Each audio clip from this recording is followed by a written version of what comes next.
Buenos días tengan todos. Hoy 10 del mes 8 del 2019. Vamos a tener una lectura sobre dos o tres cosas que pasaron y cosas que pasarán. Hablar sencillamente de algo sobre eso. Vamos a leer ahí, como dije, Zacarías capítulo 14. Zacarías capítulo 14. Y esta lectura la va a tener el joven Noé, que es mi colaborador, ayudante en estos temas. Y él la va a leer inmediatamente. Empieza a leer ahí Zacarías 14. He aquí el día de Dios viene, y tus despojos serán repartidos en medio de ti. Porque yo reuniré todas las gentes en batalla contra Jerusalén, y la ciudad será tomada, y saqueadas serán las casas, y forzadas las mujeres. Y la mitad de la ciudad irá en cautiverio, mas el resto del pueblo no será talado de la ciudad. Después saldrá Dios y peleará con aquellas gentes, como peleó el día de la batalla. Y afirmaránse en sus pies en aquel día sobre el monte de las olivas, que está enfrente de Jerusalén, a la parte de oriente. Y el monte de las olivas se partirá por medio de sí hacia el oriente y hacia el occidente, haciendo un muy grande valle. Y la mitad del monte se apartará hacia el norte, y la otra mitad hacia el mediodía. Y huiréis al valle de los montes, porque el valle de los montes llegará hasta Asal. Y huiréis de la manera que huisteis por causa del terremoto en los días de Uzías, rey de Judá. Y vendrá Dios mi Dios, y con él todos los santos. Y acontecerá que en ese día no habrá luz clara ni oscura. Y será un día, el cual es conocido de Dios, que ni será día ni noche. Mas acontecerá que al tiempo de la tarde habrá luz. Acontecerá también en aquel día que saldrán de Jerusalén aguas vivas, la mitad de ella hacia la mar oriental y la otra mitad hacia la mar occidental, en verano y en invierno. Y Dios será rey sobre toda la tierra. En aquel día Dios será uno y uno su nombre. Y toda la tierra se tornará como llanura desde Gabaá hasta Rimón, al mediodía de Jerusalén. Y ésta será enaltecida y habitarse en su lugar desde la puerta de Benjamín hasta el lugar de la puerta primera, hasta la puerta de los rincones, y desde la torre de Hananeel hasta los lagares del rey. Y morarán en ella, y nunca más será anatema, sino que será Jerusalén habitada confiadamente. Y esta será la plaga con que herirá Dios a todos los pueblos que pelearon contra Jerusalén. La carne de ellos se disolverá estando ellos sobre sus pies, y se consumirán sus ojos en sus cuencas, y su lengua se les deshará en su boca. Y acontecerá en aquel día que habrá en ellos gran quebrantamiento de Dios, porque trabará cada uno de la mano de su compañero, y su mano echará contra la mano de su compañero.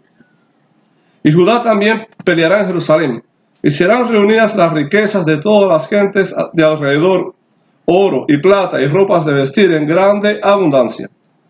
Y tal como esto será la plaga de los caballos, de los mulos, de los camellos, de los asnos y de todas las bestias que estuvieran en aquellos campamentos. Y todos los que quedaren de las gentes que vinieron contra Jerusalén subirán de año en año a adorar al Rey, Dios de los ejércitos, y a celebrar las fiestas de las cabañas. Acontecerá que los de las familias de la tierra que no subieran a Jerusalén a adorar al Rey, Dios de los ejércitos, no vendrá sobre ellos lluvia. Y si la familia de Egipto no subiere y no viniere, sobre ellos no habrá lluvia. Vendrá la plaga con que Dios herirá a las gentes que no subieron a celebrar la fiesta de las cabañas. Esta será la pena del pecado de Egipto y del pecado de todas las gentes que no subieron a celebrar la fiesta de las cabañas. En aquel tiempo estará sobre las campanillas de los caballos santidad a Dios, y las ollas en la casa de Dios serán como los tazones delante del altar. Y será toda olla en Jerusalén y en Judá santidad a Dios de los ejércitos. Y todos los que sacrificaren vendrán y tomarán de ellas y cocerán en ellas. Y no habrá más cananeo alguno en la casa de Dios de los ejércitos en aquel tiempo.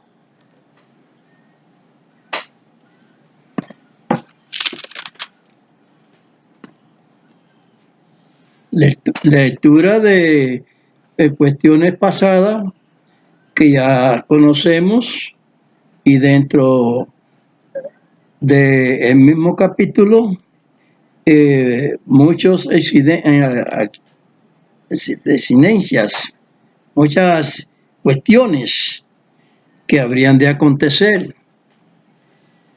En el primer capítulo, en el primer verso, hasta el segundo verso, está hablando del cautiverio que tuvo Israel, pero que esto está dicho antes del cautiverio, porque si no, no fuera profecía, que iba a acontecer cautiverio, que venía expresándolo también Jeremías, que guarda relación con la diáspora, que iban a ser trasladados, que parte de Israel sería trasladada, los de Judá, porque ya se había desaparecido la parte del norte, la cual después se llamó Samaria, tierra de los extranjeros allí.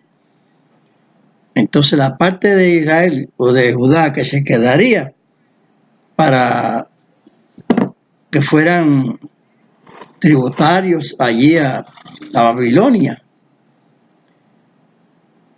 Pero la parte de la jerarquía o la parte que entendemos nosotros que es de personas de entendimiento, eso se la llevó para allá para darle más valor de conocimiento de otras tierras que ellos tomaban y eso. Pero verdaderamente violaban a las mujeres, hicieron todas esas cuestiones en la cual sufrió en aquellas épocas de esa deportación de Israel. Pero también en el verso 3 ya habla de que Dios haría un pleito, una guerra contra los que quieren tomar y posesionarse Israel. Israel, después que en 1948 retomó su estado de nuevo, Dios ha defendido a Israel con las fuerzas de Israel, ha puesto la defensa, pero Dios siempre con la ayuda de Dios, porque el Señor siempre ha ayudado, más en los tiempos que Él recogería a Israel de nuevo a habitar la tierra de Canaán, que le había propuesto Dios desde Abraham, que fueran de Israel y no de otro pueblo, sino que Dios le quitó por pecados de los cananitas. Ya le dijo que iban a estar en Egipto esos 400 años, pero que iban a salir de allí después, porque le dio rienda a los cananitas para que se arrepintieran de sus faltas. Vemos como Jonás, Dios lo manda a Nínive, un pueblo no judío, a que se arrepintieran allí de sus pecados. Y ese pueblo hizo caso a la predicación de Jonás y se arrepintieron. Hicieron ayuno y se arrepintieron desde más grande hasta más chiquito. Aceptaron de que ese profeta que venía estaba diciendo la verdad. Y esto es lo que aconteció en aquella época. Pero esta referencia le está indicando que los gentiles tienen derecho al arrepentimiento, a ingresar a la verdad, a la justicia. conforme les he hablado muchas veces, que Dios no hace diferencia ni hace excepción. Y cuando honestamente se leen las Escrituras con aquel interés de salvación, las personas pueden abrir sus ojos, porque Dios conoce el corazón cuando está cerrado para Él, como cerró al de Egipto, al del faraón, y lo destruyó, e hizo la guerra Él. Dios le hizo la guerra porque los ejércitos de Israel no existían en ese momento. Estaban huyendo de Egipto ya porque Dios lo estaba sacando de ahí. Pero después que estuvo ya aquí en Israel, que tiene los ejércitos, Dios dirige los ejércitos. Y las veces que han querido destruir a Israel, no han podido. Gente más fuerte, de potencia. Pero es que Dios le dio más habilidad a Israel para tener más eficacia y ganar las batallas. Y venció a los países. Abran los ojos, porque un grupito de palestinos dando cuchilladas por ahí, haciendo todos esos daños, no va a vencer a Israel. Así que, ¿por qué no se ponen de acuerdo? Se tranquilizan y se quedan en su Palestina, allá tranquilos, en su Gaza, en los territorios que están ocupando ellos, que se queden por allá, tranquilos, y que actúen y crezcan allá en esos países. Posiblemente Dios los ayude mejor que no estar tratando de quitar al que Dios tiene puesto aquí en Israel. Porque a Israel no lo van a destruir. Y Dios peleará. Dice ahí el verso 3 que peleará. Dios peleará. Entonces ya no son los ejércitos de Israel. Vamos a leer el verso 12. El verso 12. Lo voy a leer yo. Dice: y esta será la plaga con que herirá Dios a todos los pueblos que pelearen contra Jerusalén. La carne de ellos se disolverá estando ellos sobre sus pies,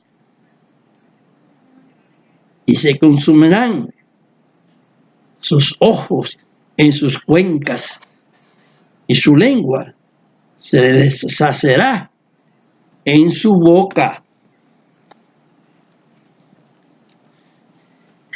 Aquí está una cuestión que ya no es de aquel pasado, porque en aquel pasado no existía las terribles bombas destructivas. Eso es ese poder atómico que se desata y desintegra a las personas. Eso entonces está muy clarito que era para ya estos tiempos de avance de los gentiles, donde los gentiles ya están cobrando la fuerza de la plenitud de ellos, como dice la Escritura. Pero que dice el verso 3 de Génesis, que ahí el Señor pelearía como peleó en la primera batalla. Porque esa batalla de salvar al pueblo de la persecución de los egipcios, no fue el pueblo quien peleó, fue Dios. Hirió a Egipto con plaga y luego lo hirió cuando persiguió a Israel. Y muchos quieren ignorar la historia.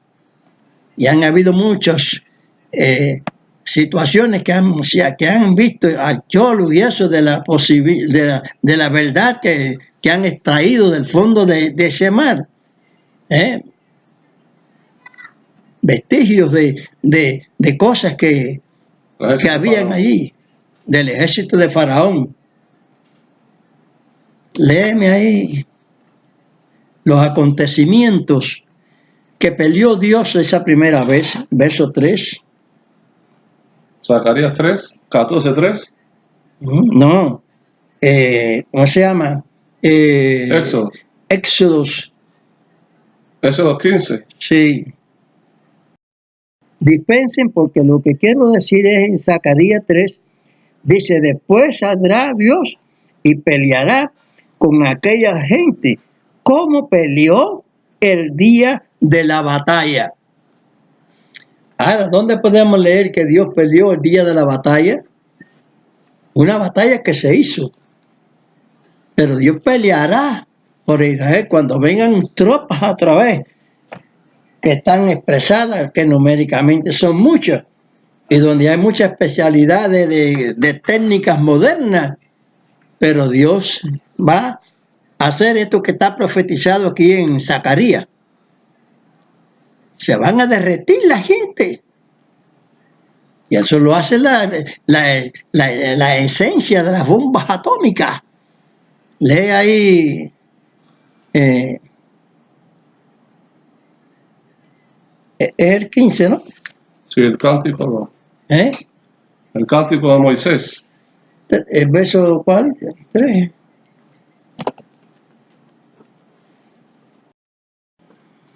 Éxodos 15, 19.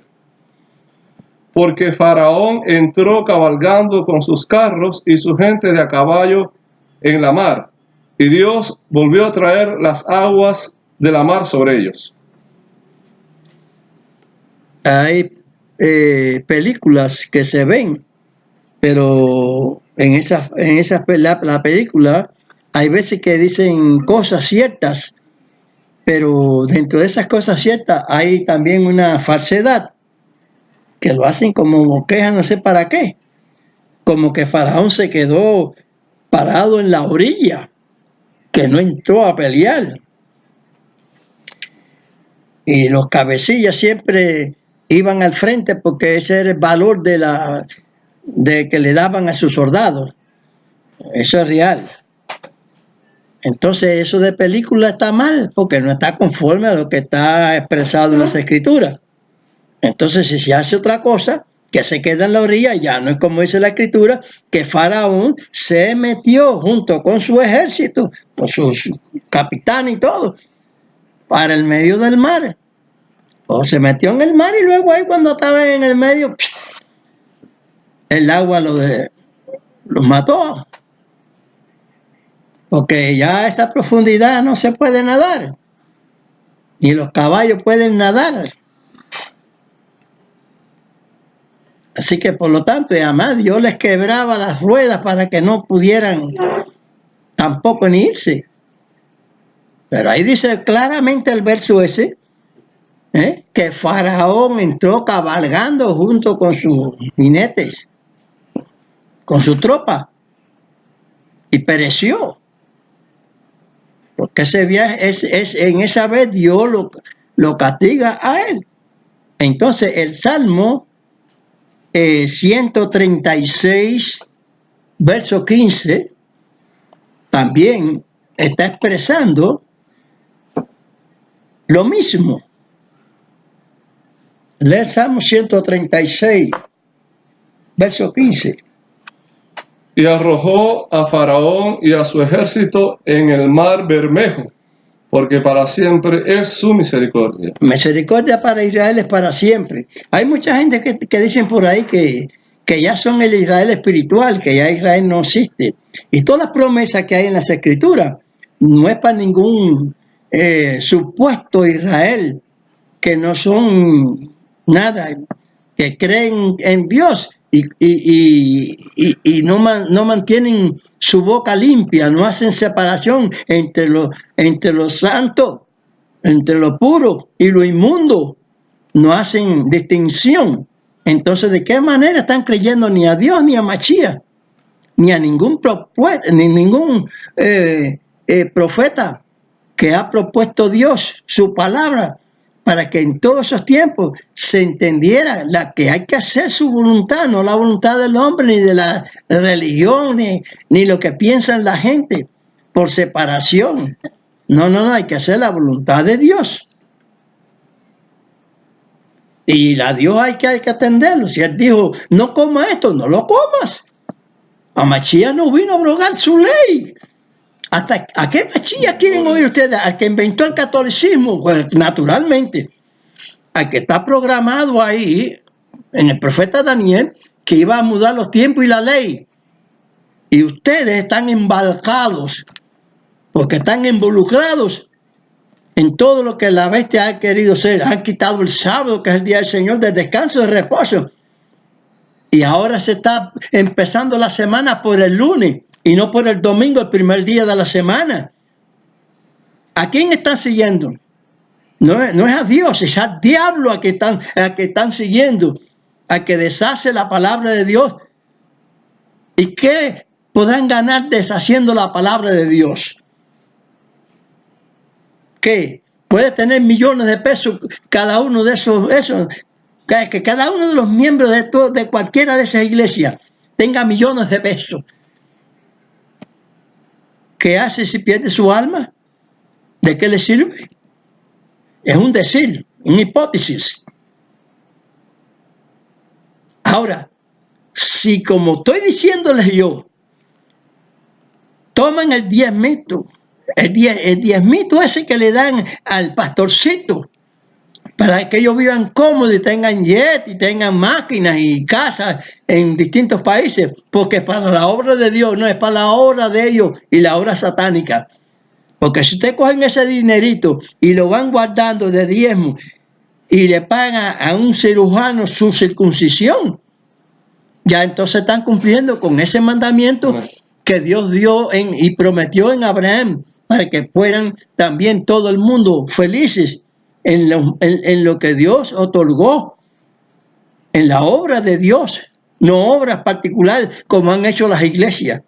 Este mandamiento lo creo y este no. Y ahora no creen mandamiento ninguno, porque ya el Señor los libró. ¿Los libró de qué? Sí, la sangre fue propuesta, la de Mashiach, para librarlos del pecado, no para que vivan en pecado. Porque si usted traspasa la ley, está viviendo en pecado. ¿A quién están oyendo ustedes? Cuando San Juan lo está diciendo, el pecado es transgresión de la ley. Y sus siervos que anduvo con él, el Señor los enseñó para que predicaran la palabra del Padre. ¿Hasta cuándo van a estar mintiendo? Y pasando los siglos yéndose y durmiendo. No porque están en el infierno, es porque estarán en el infierno en el día del juicio. San Mateo 7, de 21 a 23, está diciendo, ¿de qué vale abrir los ojos a la gente, dar una sanidad de que las personas oyen y puedan hablar? Y los paralíticos puedan moverse. Y todas esas cosas, hasta resucitar muertos. Si no lo están haciendo bajo la voluntad de Dios, como dice allí, por cuanto no existe la voluntad de mi Padre. Porque dice que no tema el que mata el cuerpo y no tiene más nada que hacer. Os enseñaré a quién debéis temer, al que mata el cuerpo y mete el alma en el infierno. El alma será metida en el infierno cuando la resurrección venga y haga Dios ya les dé el juicio de la sentencia que les tiene dada. Ahí en San Mateo 7:21 lo dice. 7, verso 21 hasta el 23. A eso es lo que hay que temer. Al verdadero Mashiach que habló la palabra del Padre. Por eso es que es Dios en el hombre.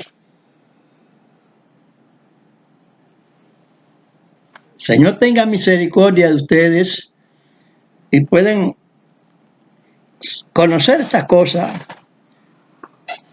y observarlas bien, porque vienen problemas más gordos todavía para este mundo. Cuando piensen que van a hacer muy bien y acepten un otro Mesías falso más, como dice la Escritura, cuando digan paz y seguridad, viene destrucción repentina. Pero si ya tienen paz, sí, pero eso es que la está dando el hombre, no Dios. Hay una diferencia. Y aunque aparentemente sea buena, Dios no la va a aceptar, porque Él acepta lo que Él prometió a los que se sujetan a su palabra. Las que salieron de su boca, dice Isaías 55:11. Las palabras que salen de la boca de Dios tienen que cumplirse todas.